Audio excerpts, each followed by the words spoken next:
good evening, everyone. Thank you for tuning in. I'm Shireen, the trainee in play therapy. And I'm Sita, I'm the registered and certified play therapist. And welcome tonight. And yeah, thank you for joining us so much, taking your time to be with us. So basically, today we're going to share Mm, about children and also their sensory sensory. processing. So just like the title says, Vroom Vroom, what's that? So yeah, so without further ado, we're going to show you now a video, a short clip video.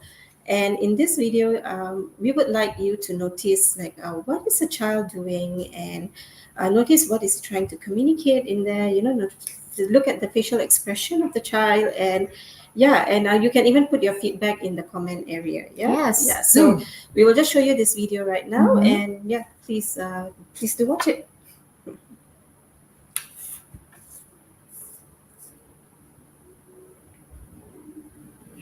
Comment. Comment.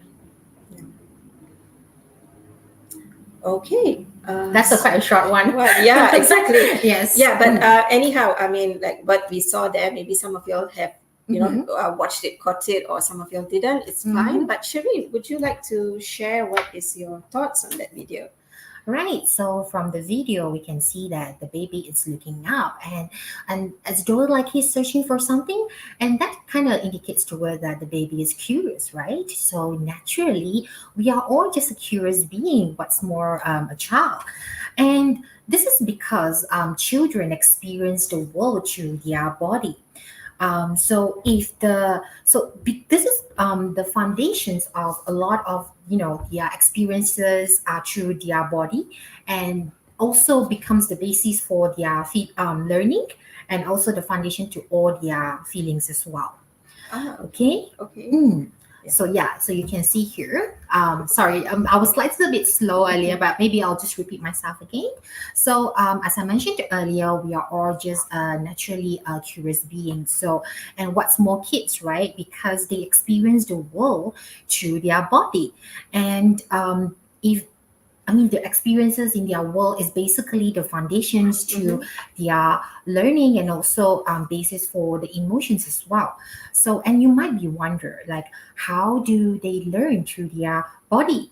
Now, this is where we're going to introduce you the senses, and a lot of you might or be aware of the senses, the five senses, which is the sight, hearing, touch, and Smell and smell taste. and taste. Yeah. Correct. So these Mm-hmm. are the sort of like the big five senses that most people know of. But do you know there are three more senses Mm-hmm. that plays a huge major role in children experiencing the world? They are basically the proprioception, vestibular, and also interoception. Okay, so today we'll be talk a little bit. We dive a little bit deeper Mm-hmm. into these topics since they are really important. Mm-hmm. And yeah, without further ado, let's begin with proprioception. Yeah. Okay. Okay. So what is proprioception, Shireen? Right. Right. So proprioception is basically like a body map. So, okay, for example, you have heard of Google Maps and also Waze, right? So they are basically provide you information on the direction to your destination. So same goes for proprioceptions. They are basically tells you where the position of your body and also the space. So they are usually found in the muscles and the joints of your body. So apart from proprioceptions, we also have vestibular. Okay, so vestibular. What is vestibular? Just like the word vest, yeah? Yeah. Okay, but why do normally people wear vests, Shireen?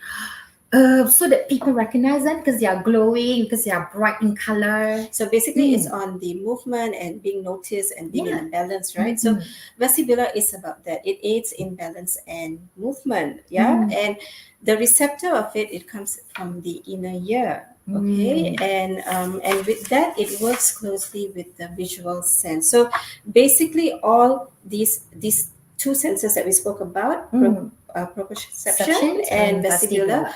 they do integrate with the other five senses that we Yes. normally use. Yeah.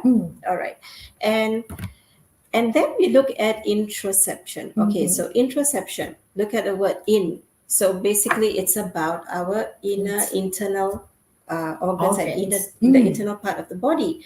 So just like our brain, the body has its own brain as well. Yeah, and it starts from the gut. Yeah, so if there's anything going goes wrong in one of those organs, the body will react. So Mm. and this is where it actually shows the biological needs, like like the Yeah. urgency to go to the toilet, or Your you're hunger. hungry, or Mm. or and then of course Tired. yeah, your Mm. tiredness, and then of course emotionally it will also show, Mm. because it comes out from the gut, and this is where people will show that they're sad, and they Mm. are happy, and sometimes the anxiety kicks in, and this is why sometimes people have to run to the Mm. loo, like a few times, because of the diarrhea and stuff. So this is basically one of the senses that integrate with the other senses as well. Mm, Yeah. exactly. And I believe that most of you might have heard of this term called hanger. Mm-hmm. Yeah, hanger. Yeah, hanger. Yeah. So what does it mean? It basically means that you become angry because you are hungry. So see, these are the two. One is the biological needs, where we will naturally feel hungry when it's time for us to eat, Mm-hmm. and it will affect our emotion, which is will feel angry actually due to the hungry. I Sure. mean the hunger. Yeah. So it's interesting to see how our body actually reacts and will subsequently affect our emotion. So this same goes applies to children and adults as well. Just to point that out. Yeah. So and these all boils down to this term called sensory processing. So to really sort of like to emphasize on this again. So these sensories working together as a team, and they will pick up and all these sensors sort of will send information to your brain, and your brain sort of like picking them out and decides on what are the sort of help in allows you basically to function more Mm. effectively. So let me give you an example, okay? Right now, exactly that you are watching us. So what senses you'll be using? Yeah. I mean, any guesses? Like, if you want to leave your comments, that's totally fine too. Mhm. So when you're watching us, you'll be using your visual and also your auditory, right? Basically hearing. If you are writing, you're taking notes while we were speaking, then it will be what would it be? It would be the tactile Mm-hmm. and also the proprioceptions, Yeah. because you need to sort of like estimate the distance of where you need to land your hand to write so that you can write accurately. Mm-hmm.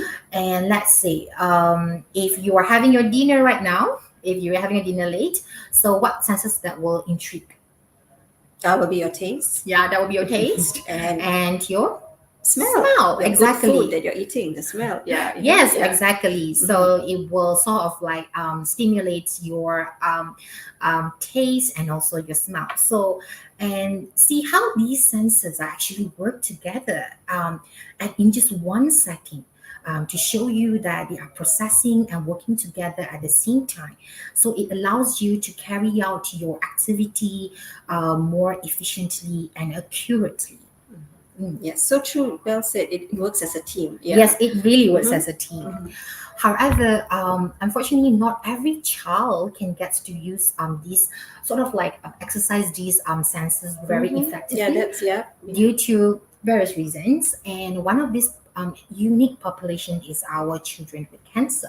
So maybe Sita can explain a bit more about this. Yeah. Mm. Yes, sure. Very true what you said, because when when senses are not regulated together, dysregulation happens. And when Yes. dysregulation happens, this is where we are noticing behaviors, behaviors Mm. emerging. And many times we are in a state of like, the moment the child shouts or screams, we tend to label them, oh, they are, naughty. We put a label to it, naughty. Or some, like us, sometimes we grew up in society, in our, Asian society, that sometimes the parents will say, you're lazy. You just don't want to Mm. do your work, so you're lazy. And Mm. it's not that, because there's something going on in the body. The senses are Mm. not functioning together. So when something is not right, it will cause a bit of a bit of a stir in the body. Yes, Yeah. definitely. So Mm. what are those limitations that we are talking about? So Mm. just know that these kids, when they actually get diagnosed, their whole life has changed. It's like Mm. a 360 degrees flip change, and they miss out certain things already. Their typical childhood is not there. Yeah, Yes. so they kind of miss out school, their social life, social life like mingling with because friends, true. going for like an activity, physical Mm-hmm. activity, like for example, boys they might missed out on going for soccer Mm-hmm. activity with friends, basketball, a lot Mm-hmm. more actually, like cycling. Yeah. These are the activities that Yeah, usually so they their will miss typical out. childhood is already like it's different because Disrupted, disrupted. So in a so sense. now their childhood is in the hospital, or sometimes they're just home Mm. based already. They can't just go anywhere and stuff. So what happens to them? They actually tend to have dysregulation going on because they are already missing that childhood. Yeah. Mm. And a few things that we actually we have noticed during our okay, during Mm-hmm. our sessions, right, Yeah, Shireen? I mean, yeah, our and some of the clinical work our as well. clinical Yeah, in work. So hospital. yes, so Mm. the limitation that we actually see is delayed cognitive development. Mm. Yeah, and this will actually lead to the learning challenges. And Definitely. why do I say learning challenges? Because we have experienced children where they are already 8 years old, they still cannot recognize alphabets, the sound of alphabets. Mm. So they still need help in spelling their names, Mm. as simple as spelling their names. So sometimes Mm. this is very heartbreaking to see them, not knowing how to Yeah. spell their names and Mm. stuff. Mm. And then they become slow learners. Yeah. And when this thing happens, sometimes they just get frustrated and they lose they Mm. just lose, like, okay, whatever, they go into this Mm. mode of whatever. Yeah. Yes. And then of course they also have this speech, where it's delayed. Mm. So sometimes we notice kids age of 3 who sometimes they don't even speak, or they are still, like, cooing and babbling.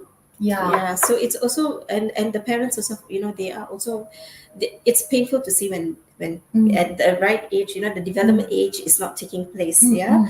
And they also have hearing impairment, like some kids that we Mm. do Mm. know, Mm. they also have hearing impairment. And Mm. hearing impairment, actually, what else it will actually contribute, Sherry? Well, we all just covered that earlier. Mm-hmm. It's the vestibular, Yes. because you know that it's located in the inner ear. Mm. Mm. Yeah, so this is few of some of the Mm. challenges, the limitation that they go through. Yeah, so definitely these regressions that occurring to them is actually quite abrupt, Mm-hmm. because no one anticipate that. Mm-hmm. Therefore, they needed a lot of time to get adjusted to the changes. Not Mm. just actually parents seeing Mm. as the person who witnessing True. that, but as themselves who going through that. It's really hard for the kids to, I would say, accept at Mm-hmm. that point of time, Yeah. because they know they can do it and now they can't, and sometimes maybe due to their condition, and sometimes can be due to the medications Of that they course, yes, are yes, current yeah. the treatment, sorry, Mm-hmm. Mm-hmm. the treatment and medication they are currently on. So Yeah. there are just various reasons for that. Yeah.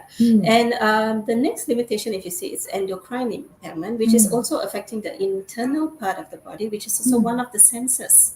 And which senses is that, Sherry? Endocrine. Right. Mm. Internal. Right. Right. So I would say interoception. Yes. Yeah. Yes. So again, it's affecting the Inter. gut, Mm. the organs, the mood. So that's where the mood comes up. Yes. The dysregulation and the mood swings that they always say, the Mm. mood swings will be happening because sometimes they can't eat. Yes. Yeah, they don't have appetite to eat. Mm. And then sometimes they just have this weird pain, that goes about in wherever, which part of the body. Yeah. So Yeah. that is one of the limitation that they have. Mm. And also the next one we actually see is the physical challenges Mm. due to nerve damage and amputation. So Mm. Mm. we also see that the kids actually dysregulate when we actually see that certain parts of their body, and is no more functioning or is no longer there. Yeah. Exactly. I Mm-hmm. think a lot of times where they are feeling so much dysregulations is Mm-hmm. also due to the inability to sort of like comprehend what's going on Mm-hmm. around them. Because honestly, for a child, they wouldn't be able to understand what is going on to their life and to Mm-hmm. them actually in general, Mm-hmm. because of their medical condition. I mean, hospital itself sounds already traumatizing Yes, to to most of yeah, I them, mean, right? to adults itself, we do Yeah, not like some to go to adults, hospital. So yeah, what some more adults don't kid? like going to the Yeah. hospital, so we have to admit that. What's more, a child, correct? Mm-hmm. True. So they are currently in an atmosphere where it's completely new to them, and they might feel intimidated with a lot of the procedures and Mm-hmm. unfamiliar faces. Mm-hmm. So with these limitations and also what they're currently going through, the emotions they're going through, it's actually a lot Mm-hmm. A for lot. them Yeah. to bear. and also for parents and caregivers to support as Yeah, well. yeah. Mm, And also looking at that, these are the limitations that mm, children who diagnosed with cancer they face. mm. But there's another population that we sometimes forget to talk about. And Yeah. who are they, Shireen? Well, surprise, surprise, they are the siblings of Mhm. the patient. Mm, So sometimes they too experience restriction, like certain restriction, because their lives too have changed. mm. Because once the child is diagnosed, it impacts the whole family like a domino effect. Oh, definitely. Yeah. So Mm, so with that, when the child gets the treatment, sometimes the mother or the father has to be in the hospital with the mm, child for that treatment. Hence, mm. these siblings will have to take up the role of being the caregiver at home, For the like to younger for the younger siblings. siblings to Mm, to take care. So yeah. their life have changed. They also would not be able Mm, to have a bit of their routine typical life. mm. So they too go through A lot. dysregulation, Mm, mm, dysregulation too in their body, and this is where mm. in the eight senses will be impacted. Yeah. Yeah, and that's why they too will actually have behavioral issues. And sometimes parents would say, "Oh, my first child is not listening to me, or he's just very quiet when I speak. He doesn't say anything." So this is what they also go through. Mm, Yeah. yeah, I Mm-hmm. guess to give a little bit more context from our Mm-hmm. experience is that actually when a child is being hospitalized to get the treatment and diagnosis, they tend to stay quite long. Mm. Like we're not talking about 1 or 2 weeks, we can talk about months Months. here. Yes. So sometimes Mm-hmm. one of the main caregiver will have to leave maybe the other kids to care for the sick child, Mm-hmm. right? So it then the sort of like the role in the family sort of like shifted. Mm-hmm. So if there is an other child in Mm-hmm. that family, the other siblings in the family, they'll have to step up the role to Mm. take care of the younger siblings. Mm-hmm. Therefore, this is why we sometimes receive feedback from parents actually Mm. that tells us that maybe the child was being a bit, the other siblings was being a bit like rebellious, Mm. or just completely change Change in personality. personality in that Yeah. sense. Mm-hmm. Yeah, we do receive a lot of like feedback from parents, and again, like parents do feel guilty when that Yeah. happened, right? But they are also, the hands are quite tight because they need to care for the sick child, but at the same time they have the other siblings or other children to care Mm. for. The condition might be even more severe, I guess, for single parent. Mm. Yes, Yeah. because it's not easy for single parents well to juggle so many at the same time. Therefore, external support from maybe extended families or friends Or will usually even step in to help. yeah. Mm. Or even like support from like organizations to Yes, come in. Yeah. organization like Okay. us. Mm. Mm. All right. So with that, actually, Mm. we are going to actually show a few interventions Mm.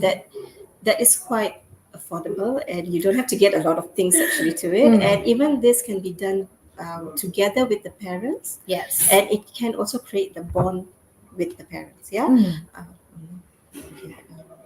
All right. Okay. There. Okay. So the first activity would be Mhm. the infinity loop tracing. It's called. Okay. I'm not sure whether it shows on the slides. Okay. Yeah. Hang on. Yeah. Yeah. Okay. Okay. There you go. Mhm. So the first activity is the infinity loop tracing. Sorry if the I think the spacing is a bit off there, but yeah, I'm sorry if you can't really read it, but yeah. So basically, it's the infinity loop tracing. So maybe Or they we'll call have it even the lazy eight. oh yeah, the Yeah. lazy eight. Eight tree. Yeah. Yeah. So maybe we can have Sita to demonstrate Yep. the Sure. yeah. Okay. So now, right now, we're going to show you how it's going to True. be done. Mm. Yeah. And yeah. So Yeah. let's look here, and Mm.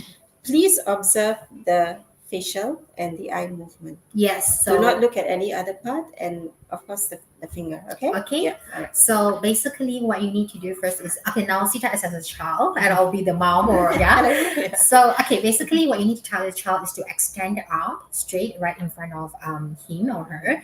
So you have to make sure that the thumb has to point upwards. Okay, and then once he or she is ready, the child is ready, then ask them to slowly write number the eight in air in the infinity. Okay, Okay. so now maybe Sita can show us how that's be done. Okay, so she is actually drawing her own eight.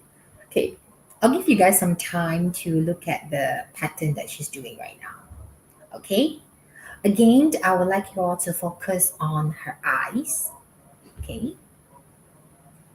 So if you look at her eye, it's actually following the tongue.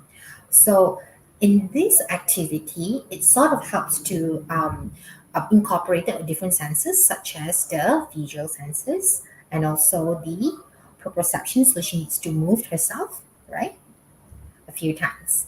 Yeah. Okay, thank you, Okay, all right, Sika. okay. So that is where you can ask them to do the lazy eight in like basically writing it in the air. However, if you have materials such as paper, then you can have them to write it on a paper. Mhm. And what you need to do is basically trace it with the finger. Okay? Trace it with the finger. Same thing, they will actually be looking at the paper. Yeah, they're not like facing it towards us, they are looking at the paper. So they will be following the eight.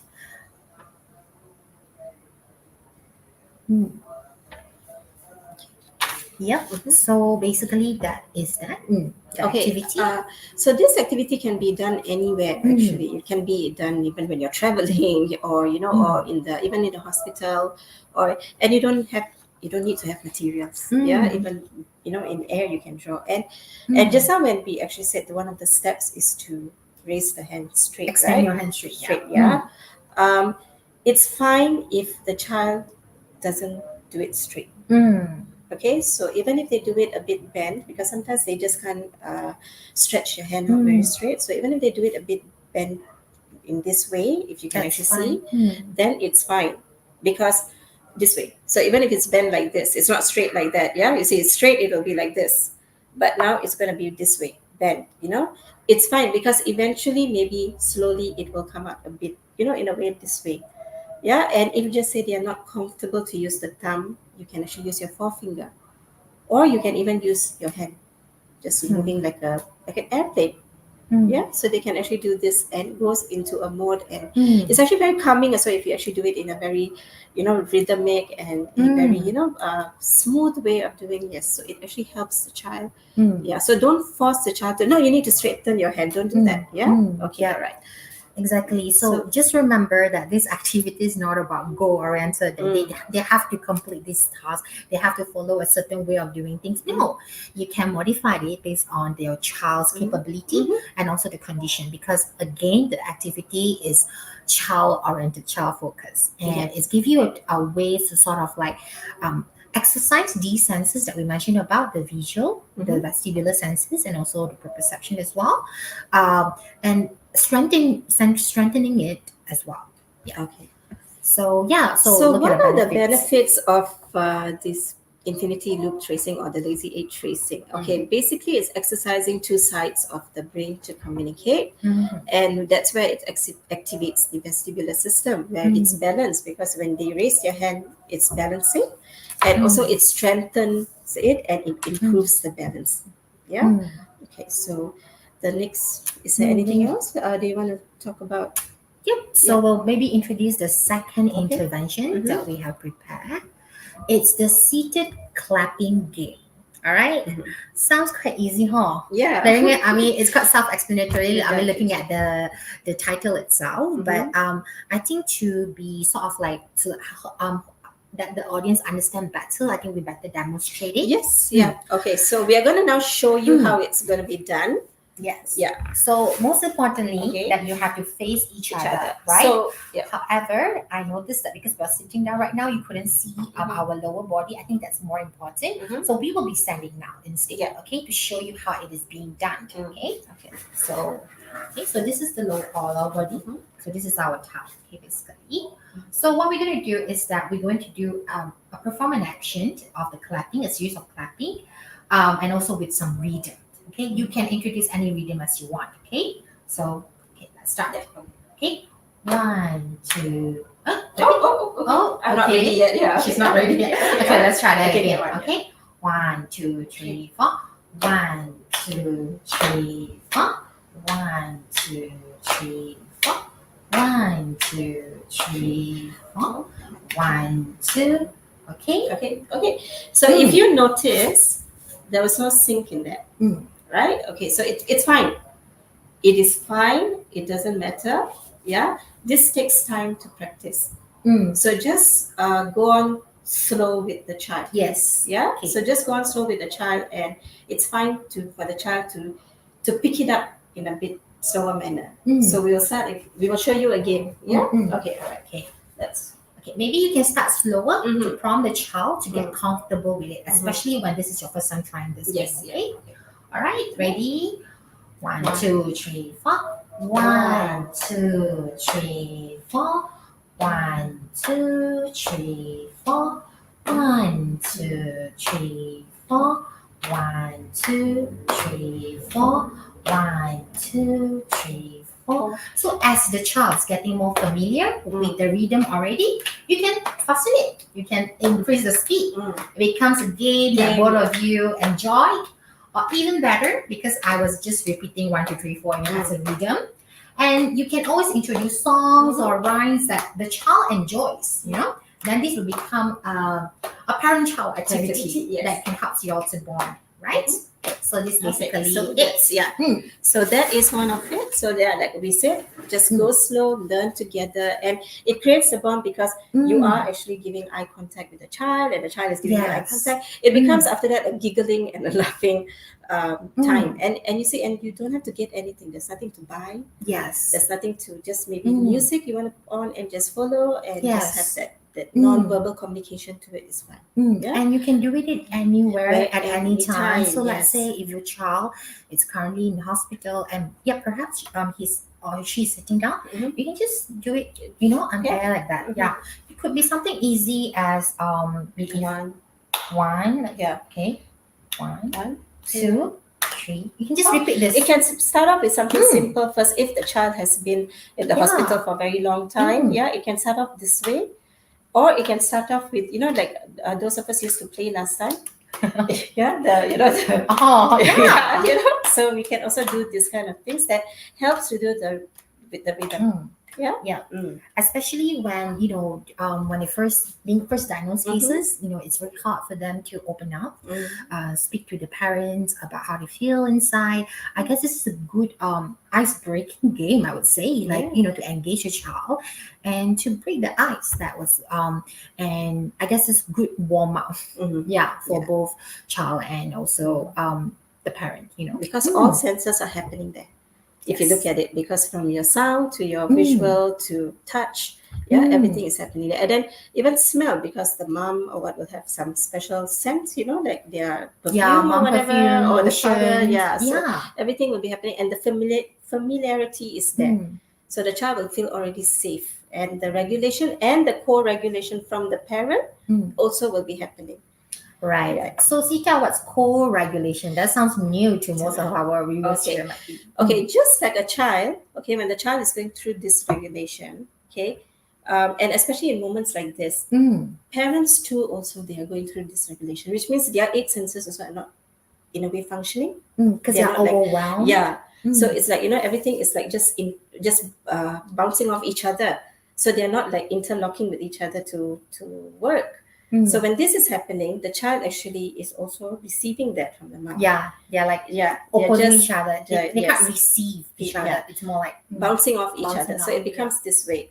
So when this happens, this is why sometimes you see the child doesn't talk to the mother, the parents doesn't, either the father or the mother will just be quiet, and they say, no, I cannot, I need my space. And also these little interventions that we have given, like what Sherin said, it kind of like break the ice between them, and they are having that hard little moment at that point. So you don't have to talk. Yes. There's no verbalization there. It's just more of it's touch, more of the touch and more of the feel and everything else. So that is why I'm saying when the child is regulated with that, the co-regulation is happening here. Exactly. And always remember that sensory, since we have so many sensories working around us, right, we should just utilize them and knowing how we can incorporate them. So if verbal doesn't come out, like words doesn't come out, then let's use touch.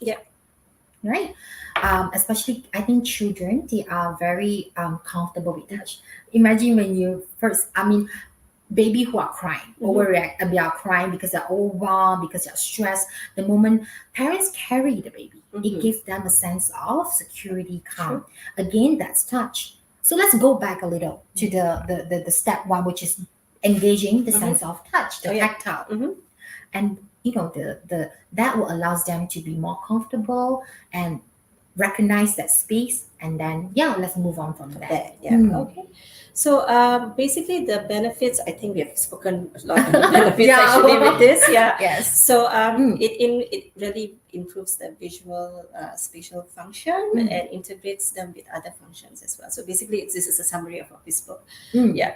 So the third intervention, Shireen. What is the third intervention that we have? Okay, so it's called blow out the candle, right? what does that Sounds mean? familiar. Actually, it is a breathing technique. Okay, um, I mean, some parents might wonder, oh, does breathing technique works? Yes, we can tell you that It because does. from our experience working with children, you might be surprised that some breathing techniques do help, like the children to feel calm and feel regulated. So, for example, we have here it's the blow out candle. So, what parents can do is imagine, okay, that you tell the child to imagine, okay, right in front of you, there's a cake in front of you, and there's a candle, right? So now I need you to inhale and blow. Make sure they blow really hard, like really long. As in, they take all the energy they can. Yeah. To blow the candle, make sure that the sort of like what do you call it, the light, Yeah. gone. Yeah. Okay, so that's the whole idea of it. So it allows them to sort of accumulate all the stress that they're feeling in here to let it out of their body. So that's the whole idea of the blowout candle concept. And this can be done together. Yes. Yeah, the caregiver and the child can do it together, and it will look at like it will be a fun activity again, because you're blowing out, and probably I would just say, oh, I blew it first, I blew it, second. So it's something like that. It can be also again the interaction. So if you notice the activities that we actually showed, it kind of like incorporate two people or more to get together and to do it. Yeah. Yep. Okay. And with that, of course, what is the benefit of breathing activities? Right, as I mentioned earlier, it helps to reduce this physiological signs of stress, because we all know that children with cancer, they undergo a lot of stress, not just them, the parents as well. So I think it's a good activity, a bonding activity to help regulate together, right? Yeah. Because kids, when they have an example of parents doing the same thing, they will follow naturally. Yes, exactly. They will copy naturally, and it also decreases the reactivity to bodily sensations. Okay, so what's more? I mean, we did give three kind of detailed intervention that we show. Of course, there are many more that we can show, but if like that, we need a whole half a day workshop to actually do that.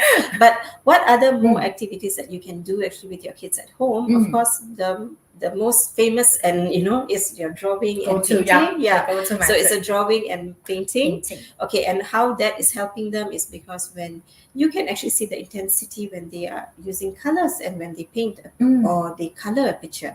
Sometimes the intensity is really hard and strong. Yeah, from the strokes, from right? the strokes, from the way they hold the pencil or the paintbrush, you can really see it's just they're probably holding it in a way that they're gonna poke someone and that's it. Yeah. So you can actually feel their intensity inside, and drawing and painting allows them to sort of like let it out and self-regulate itself with the activity. Yeah, okay. Because we have noticed this as well. In sessions. In fact, we do that a lot for the kids in the ward as well, at home. Yeah, and we have noticed a change from how they started first with their drawing and painting to actually how they, after a few sessions, how it actually becomes. Yeah, and of course the other one would be massage. So Shereen, how would massage actually help? Right, massage.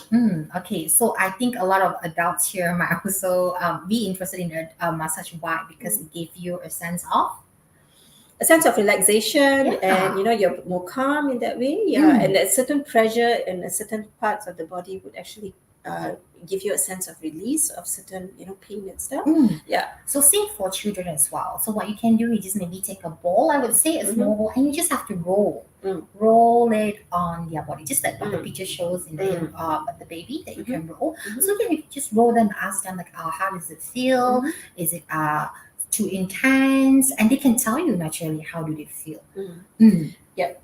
And the next one would be sensory bottle. Okay, sensory bottle is just a bottle that that has A lot of like glitters glitter inside, stuff. like Yeah. oil and stuff. Mm-hmm. Yeah. Yeah. So Also about it's to show you just my bottle. it's just about the movement of how Mm. how slow and fast, because it's a mixture of oil and water together. Mm. So there will be a very dense movement to it, Mm. and with the glitter and little things that they like to put in, they like to Mm. see it moving. Like like basically it's Mm. reminding them of the water and the sea or wherever they Mm. can be. Yeah. Exactly. It is a good DIY project that you Mm, can do actually, yes. with your child. Also, if better can include the siblings as well. Mhm.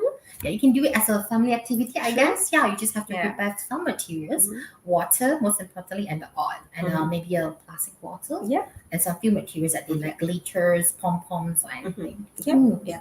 And of course, the next one would be Play-Doh, or some kids they like slime. Yeah. Yeah. So I mean that's texture. So Mm. you tend to feel it, and yeah. So they can actually play and just roll it, and Mm. do whatever they want. They can smash it. They can press it, Mm. and that's also releasing certain. Mm. If they are intense, they can actually release it. Yeah. Yeah, you can Yeah. see the way they Mm-hmm. they press the door, like, and sometimes they will also create things that might reflecting how they feel internally. Yes, true. Mm. Yeah, and all these things actually it's easy. You can get it easily. Accessibly, Yeah, yeah. accessibly easy to Mm. in shops and stuff. But if you notice, some kids they don't like to touch Play-Doh, Mm, or yeah. sometimes even paint. They don't like when it touches their hand. Mm. So it's fine. You don't have to force them to do it, because sometimes when you force, they become more rigid and Yes. and more tight. Mm. So what you can do is maybe an alternative: offer them the gloves, Yes. the plastic gloves, or just put a plastic over their hand, and let them feel Slowly. slowly. Let them touch it. Gradually. Let them feel how, maybe it's not feeling directly on their skin, but they're feeling at least outside. Mm. Yeah, so it's fine to do that. And if they still do not do it, it's fine, because eventually with the milestone they will touch it. Yeah, Mm. they will play with it, and Mm. yeah. Again, Mhm. like, be patient, and also always remember the activity is child focused. Yes. You have to match I would say the progress, Yep. the capability of the child at that point of Mhm. time. Okay, not worry too much about completing the task. True. Very Okay. true. Okay, so these are a few, Gentle sometimes reminders. that for especially Mm. parents. Sometimes I know you want your child to be like, I need you to hold the pencil, I need you to do this and all that. But due to their circumstances, sometimes even siblings they're tired, so they will show certain signs of this. So if you Mhm. notice few of these Changes. changes, yeah, Mm. please do stop the activity. Mm. Do not force them, please, because when you force them, nothing takes place. Exactly. You only, again, you bounce off each other. Yeah, so Mm. please look at, when there's a change of muscle tone, when their hands is already, or when the pencil is already going this way or this Yeah. way already, you already know that they don't want to do anywhere. So stop for a while, let them do Mm. something else. Yeah. Mm. And sometimes some kids they like to please Mm. their parents, or even their teachers, or whoever the therapist that comes in and to do, they like to please them even though they don't want to do the activity. Mm. But we have noticed that once they're doing that, the breathing changes. Ah, yes. Yeah, they tend to Mm. breathe fast, like you can say, but they'll say it's fine, I'm fine, and then they will do it. Yeah. So even with that, you can stop and say it's okay, we can Mm. continue tomorrow. Mm. Because the child maybe wants to do, of course they're missing Mm. out this activity, so they want to do it, but it's fine for that day to tell them, and tell them it's fine today, you need to rest, we can always continue the next day or next hour or something. Yeah. Exactly. So please, when they complain about dizziness or headache, disorient, please again do not force them, because as Sharim, as we know, some parents, Mm. when they do have this, they tend to say it's okay, you just do some work, so you will not think of these symptoms, this. Yes. Yeah, so please don't force them. Like Again, distract them with other yeah, stuff. yeah, basically distracting them, so, Yeah. but please don't do it, because the body is already indicating, it's telling them they need to rest. Yeah. Yes. And of course, all these intervention that we have mentioned just now, it's not one size fits all. Mm. So you can change it accordingly. You can change it based on what your child wants, or how what your, I mean, any parents will know their child. Yeah. Yeah. Right. So you know what they want, you know what they need. So Mm. sometimes, Mm. yeah. So sometimes it's just based on that. Yeah. Exactly. Mhm. So all in all, just be observant and I guess use your judgment call to Yep. decide whether right now is the right time for Mhm. that activity. Yeah. If it's not, drop it. It's fine. We'll come back again when he or she is ready. Yeah. Hmm. So I guess that's about. I mean, so these are a Hmm. few things that we have mentioned. So if Hmm. you do have any question, we feel free to ask, and yeah, if we are able to answer it, we'll answer it, and then if not, we'll get back to you on that. Yes. Yeah. Hmm. Okay. From Skylane Creative, it's she asks, is it emotionally hard having to work with terminally ill children, knowing that they don't have long to live? Okay. Mm. Very very deep. Right. Yeah. Maybe Sita would like to go first since she's been here in this field longer. Okay. So it is hard. It Mm. is emotionally hard. Mm. Yeah, because eventually we know that they're not going to be here with us. Mm. But how we actually practice and we do the sessions with them, we always have this thing where every day is a good day, and this is what we are going to do with you. So we go in a mindful Mm. of every day is a good day. Mm. So all the activities that we do with them is on that particular presenting mood and emotions. Mm. So with that motto in mind, Mm. this is where we actually move to help them, and Yeah. with that to also help the parents to give them that intervention Mm. where they can communicate with the kids. Yeah, Mhm. and definitely a lot of like personal work that we need to do. Yeah. Yeah, to Mhm. regulate our own feelings. We can do mindfulness, our own practice, our own toolkit that we can use to Yes. help ourselves Mhm. and maybe speak to your supervisor about it. Because it's very important that therapists themselves has to be emotionally regulated and True. stable True. in some sense Yeah. before helping the before working with the children. Yeah. Because Because if like we are not regulated, yes, just like the we parent just, yeah. bouncing off each So if other. we are not regulated, we can't regulate with the child. So the co-regulation doesn't happen. So we Yes. also have to co-regulate with the child. Mm. Yeah. But yeah, thank you for the Thank you question. so much, Sky, for the question. Yeah. Hazwani, Yeah. can children lead a normal life during and after the treatment of cancer? Yes, definitely they can. Yeah. So once the intervention is given and they go into the phase of maintenance and all that, we have children who've already started school, and they're Yeah. having the time of their life already back in school, and some of them are even graduated. We have also have these survivors who like went to university, graduated, and they're working, and we know a few of them. So yes, they can lead a normal life after this. Mm. Thank you, Haswani. Okay, another question from Isa. How do we help cancer-stricken children who are on the spectrum slash autistic who already have difficulty expressing slash describing slash managing emotions? Wow, this is a good question, Very, yeah. and it's very valid. Mhm. It's honestly, to be truthfully honest with you, it's hard. It's hard for the children as well. Yeah. So basically, how do we help them? Mm. We do have interventions created for them. Mm. So we have like individual plan. Like in schools, they have IEPs, individual education plan. So in therapy, also we do have individual session therapy plan for them, and we will actually get to know the child first. Yeah. On so first session will be observing the child on what the child is doing, how the child is actually moving, what is their stimulant, what is their what gives them the tantrum, Exactly. what triggers them and all that. So we will observe in few sessions. We will throw in first certain items to see whether which one the child is interested. Yes. If there's no eye contact, we know the child is, so we will go into the child's world.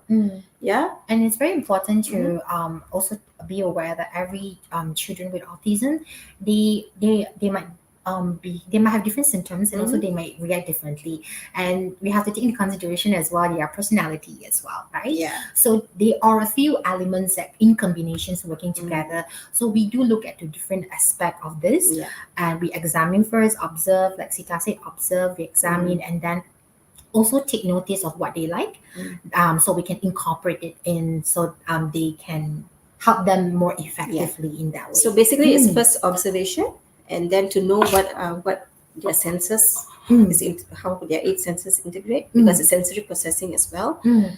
and then we will come up with the intervention. Yeah. Yeah, I hope that answers your question. Is So, question from Feud three six six nine. nine: Can the exercise be done in a group, or does it have to be strictly one on one? It can be done in a group. Right. I think the exercise you meant is the interventions, right? All three Yeah. interventions. Oh, yeah. Mm. Yes. Mm, Hmm. It can be done. Or actually, all these interventions that we have mm, mentioned, it can be done in a group. That's why we can say it can be done. It can be a mm. family session. Yeah. Yes. Yeah, yeah, same for the clapping games. You can Mm. be like, imagine there are a few people, you can just do it all Yeah. together like Yeah. this. And Exactly. the blowing thing as well, Yeah. the blow out candle activity. Yeah. Mm, So everything can be done together in a mm. group. Yeah. Okay. The last question from Zane, Zane. Yeah. my eldest grew apart after my youngest was diagnosed, since we have to pay slightly more attention to Mm-hmm. him. What can I do to help my eldest understand the situation and get him to be closer to us again? Thank you for sharing, Zane. This is exactly What we. a lot of, like, yeah, parents are going through as Mm. well. Mm. So what you can do actually is be with him. Mm. One is be present with him. You don't have to actually say anything. Yes. Maybe get to know what he like. For example, I don't know how old is your son. So I Mm. mean, if it's eldest, I don't know if it's 10 or what. But most of these children will be already into video games, and Mm. so maybe you can actually ask him about the games that he plays, online, and yeah, have that conversation with him first. Mm. And if just say nothing is working there, he's not responding to you, Mm. just be with him first, Mm. because maybe he just needs your physical presence. Mm. Yeah. Mm. Yeah, and Yeah. most importantly, we have to remember that it's also first time for them going through Mm. this experience, as just as you are going through as a parent. Mm. So it will be very overwhelming for them. Mm. As take in our suggestions, as Sista mentioned, that be present with them. If you need professional intervention, definitely seek out Yeah. professional help, Mm-hmm. because where we Please do. can, Yeah. that's where we can help you to explore what's really going on internally inside, the Mm. child. Sometimes the reason why the child doesn't open up, or maybe a bit difficult to open up, because you know kids tends to have the tendency of not burdening the parent Mm. as Yeah. well, because they know what's going on. They see the parents is also going through so much for the six siblings, so they will automatically try to distance themselves to try to understand what's going on of Mm-hmm. everything. Yep. And yeah, so I think that's also a way you can see it as well. Yeah. Mm. So I hope it helps. But if you do need further inquiries Mm. and all, please, we can actually meet up or have an Yeah, have a conversation on conversation with you, this. Miss Mm. Zane. Yeah. Zane, Yeah. yeah. Right. Thank you. Okay. So back. Okay, Yeah. so Okay. So thank you for all the questions. yes. Yeah. So before we wrap up, Shireen. Yeah. Mm-hmm. So this is a message from a child. Yeah. So Shireen, you wanna like? So it says, my body says what my mouth can't. Mhm. Please, mom and dad, hear what I'm doing, see what I'm saying. So yeah, so basically this is what I Mm. think. It's just not a child, in every child in us as well as adults. Ah, So we also want to be seen, seen. right? Yeah. Mm. So at the end of the day, the sensory processing actually is the one that actually helps the body and the mind to be synced, and Mm. communication takes place, and Mm. regulation and co-regulation takes place, and this is where everything will become together. Yes. Yeah. All right. Mm. So thank you Mm-hmm. so much. Okay, yeah. So if you do want more information, or you do feel overwhelmed, or there's certain questions still that's like you're still Mm. not sure who to ask, or you're shy to ask in the comment Yeah. area, please do get in touch with us. Yeah, Mm. via this email, or you can just call, and Yeah. we'll respond to you and get in touch with you then. Yeah. Mhm. Okay. So with that, um, thanks for playing with your kids. Yeah, and Yes. yeah. Mm. So thank you for joining us tonight, and Yes. we are having more webinars next year. So please do join us. Yeah, Mhm. and yeah. So We do appreciate your time and effort mhm, tuning in with us today because we know it's quite late for some of us, yeah. right? So, yeah, thank you so much for joining us today And yes, Merry Christmas, and happy Happy holidays. New Year, and Happy Holidays, and Mm. see you next year. Okay. All right. See you. Bye Bye. bye.